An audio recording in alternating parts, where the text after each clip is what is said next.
NH-19 6 laning मुआवजे में गड़बड़ी, गोविंदपुर सीओ पर गंभीर आरोप। धनबाद में NH-19 में हो रहे 6 लेनिंग के लिए मुआवजा में बड़ा फर्जीवाड़ा प्रकाश में आया है। एक बार फिर जमीन की गलत रिपोर्ट को लेकर गोविंदपुर सीओ रामजी वर्मा सवालों के घेरे में आ गए हैं। इस बार मामला मुआवजा भुगतान में गड़बड़ी की है। जीटी रोड NH-29 चौड़ीकरण में जमीन अधिग्रहण मुआवजा के भुगतान में बड़ी गड़बड़ी का मामला प्रकाश में आया है, जिसमें शारदा पुस्तकालय समिति कल्याणपुर ने बरवा अड्डा में बैठक कर बताया कि गोविंदपुर अंचल उदयपुर मौजा 84 में खाता संख्या 1 प्लॉट नंबर 2634 पुराना, नया प्लॉट 3102 में कुल 3.74 एकड़ जमीन है। इसमें 60 डिसमिल जमीन शारदा पुस्तकालय एवं बाकी जमीन बिहार सरकार के नाम से खतियान बना है। इसमें पौने 45 डिसमिल जमीन सड़क चौड़ीकरण के लिए अधिग्रहण किया गया है। मुआवजा राशि के लिए समिति द्वारा भू अर्जन कार्यालय एवं अंचल अधिकारी के कार्यालय में जमीन संबंधित आवश्यक कागजात देने के बावजूद भुगतान नहीं किया गया, जबकि मुआवजा राशि 1,18,08,436 रुपए सीधाबाद चंदन क्यारी बोकारो निवासी मनोहर महतो के बैंक खाते में जमा कर दिया गया। शारदा पुस्तकालय समिति के अध्यक्ष ब्रिजनंदन महतो एवं सचिव नाग ऋषि रमन ने कहा कि गड़बड़ी की लिखित शिकायत उपायुक्त और भू अर्जन पदाधिकारी से की गई है। उन्होंने गोविंदपुर अंचल अधिकारी रामजी वर्मा पर आरोप लगाते हुए कहा कि मनोहर महतो से मिली भगत कर भू अर्जन कार्यालय को जमीन संबंधी गलत रिपोर्ट भेज दिया गया, जिसके कारण मनोहर महतो के खाते में रुपया चला गया। भू अर्जन पदाधिकारी द्वारा पत्रांक संख्या 155 दिनांक 20 सितंबर 2016 को समिति को नोटिस भेजकर मुआवजा भुगतान के लिए जमीन संबंधित कागजात की मांग की गई थी। समिति द्वारा जमीन संबंधित सारे कागजात कार्यालय में जमा भी कर दिया गया था। इसके बावजूद अंचल अधिकारी की गलत रिपोर्ट के कारण समिति को मुआवजा नहीं मिला। समिति में रामजी वर्मा पर आरोप लगाते हुए कहा कि गलत रिपोर्ट प्रस्तुत कर सीओ ने दर्जनों लोगों को गलत तरीके से मुआवजा भुगतान करवाया। इसकी जांच होनी चाहिए। इसकी जमीन शारदा पुस्तकालय कल्याणपुर में अधिग्रहित की गई है, जिसकी पंचायत संख्या 155 है और NH के द्वारा पंचायत दिया गया। भुगतान है तो हम लोगों ने उसके तहत जो भी कागजी कार्रवाई है सब किया, अकाउंट नंबर वगैरह सब कुछ जमा दिया। इन लोगों ने कहा कि हम इसको लोक अदालत हजारीबाग भेज रहे हैं डिसीजन के लिए। लोक अदालत हजारीबाग हम लोग गए, वहाँ बोला गया कि आपके पक्ष में हमने निर्णय करके भेज दिया धनबाद NH ऑफिस भू अर्जन पदाधिकारी कार्यालय।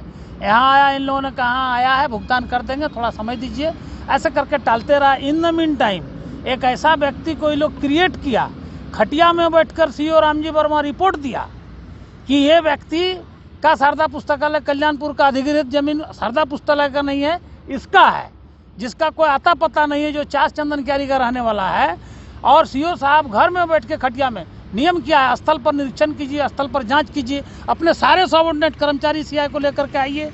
मगर उन्होंने नाजायज तरीके से रिपोर्ट बनाया और उसमें ये दिखाया कि ये व्यक्ति, चूँकि DCLR जो है DLO साहब का कहना था कि पेमेंट मैंने जरूर किया है, लेकिन सीओ के रिपोर्ट के आधार पर पेमेंट किया है। खैर एनीवे जो है, इस तरह से मिलकर दोनों लोगों ने पेमेंट तो कर दिया। अभी हम लोगों का ये कहना है कि जिस व्यक्ति का पेमेंट हुआ है वो व्यक्ति कितना बड़ा फॉर्जरी आदमी है कि इसी जमीन का मालिक है कि नहीं वो तो बात का चीज़ है, लेकिन इस जमीन का जो पेपर दिखाता है उसके आधार पर इस जमीन का सेल आपको वही किसके नाम पे बेचा है जमीन को? निर्मला तुलसियान के नाम से बेच दिया गया है 1972 में, जिसका डीड 1973 में बेचा गया है, जिसका डीड नंबर है, इसका डीड नंबर है, उसका कागज संलग्न करके डीड की कॉपी हम लोगों ने DLO साहब को दे दिया है। मनोहर महतो ने जमीन तुलसियान को बेचा है। मनोहर महतो के पिता उमेश महतो ने। उमेश महतो ने? जी हाँ। उसके बावजूद उसने भुगतान उठाया? उसके बावजूद उन्होंने उसी पेपर के आधार पर भुगतान लिया और उसका भुगतान DLO द्वारा किया गया। और अभी इसका मालिकाना हक किसके पास है? शारदा पुस्तकालय कल्याणपुर के पास। शारदा पुस्तकालय कल्याणपुर का ये संपत्ति है, ये संपत्ति था, आगे भी रहेगा। आगे आप लोग का क्या? हम लोगों को जहाँ तक जाना होगा जाएंगे, लेकिन जिस तरह का प्रशासनिक अधिकारियों का लचर रवैया है उससे हम लोगों को लगता है कि हम लोगों को व्यक्तिगत रूप से इन लोगों के नाम पर केस करना होगा और रीट में जाना होगा। बिल्कुल करेंगे, चाहे उपायुक्त हो, सीओ हो, डीसीएलआर हो, जो भी इस मापदंड में जो भी दायरे में आएंगे सबके नाम पर केस किया जाएगा। वो लोग कोर्ट में जाके जवाब देंगे, अगर वो सही है तो सही है। जबकि बृजनंदन महतो ने कहा कि इस मामले को लेकर हाईकोर्ट में रीट दायर करेंगे। NH 2 में हमारे पुस्तकालय का जमीन 44.75 डिसमिल एक्वायर हुआ। उसका मुआवजा हमारे पुस्तकालय के नाम से बना, जिसका अवार्ड नंबर 155 है। वो हम लोग अपना दावा पेश किए, नोटिस आया, हम लोग दावा पेश किए। दावा पेश करने के बाद वो रिकॉर्ड हजारीबाग गया, वहाँ से ऑर्डर होके आया कि ठीक है आपका पेमेंट हो जाएगा, जाइए। यहाँ आए तो टाल मटोल करना शुरू किया लोग कि आप बैंक का खाता बना के लाइए, पैसा मिल जाएगा।